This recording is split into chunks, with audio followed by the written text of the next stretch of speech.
சென்னைக்கு நான் ஃபஸ்ட்டு வரும்போது சென்னையில் எனக்கு யாரையுமே தெரியாது. எதுவுமே தெரியாது. சொந்தக்காரங்க, ஃப்ரெண்ட்ஸ் அந்த மாதிரி யாருமே கிடையாது. நாங்கள் ஒரு 10 பேர் படித்து முடிச்சுட்டு அங்கேருந்து தான் கொண்டு வந்து விட்டிருந்தாங்க. எதுவுமே தெரியாது. வேலை ரொம்ப கஷ்டம். சாப்பாடு சரி இருக்காது. ரூம் சுத்தமாக நல்லா இருக்காது.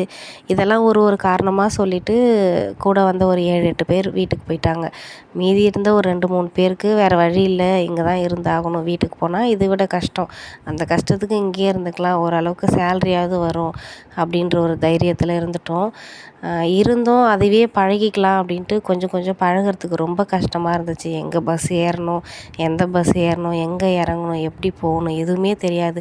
ஸ்டார்டிங்கில் அவ்வளோ கஷ்டமாக இருந்துச்சு. ரொம்ப சின்ன பொண்ணு, டீனேஜ் தான். டீனேஜ் முடியறதுக்குள்ளே நான் அங்கே வேலைக்கு வந்துட்டேன்.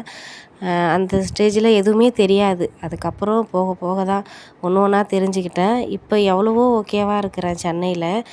இதுக்கப்புறம் அடுத்த விலாகில் சொல்கிறேன்.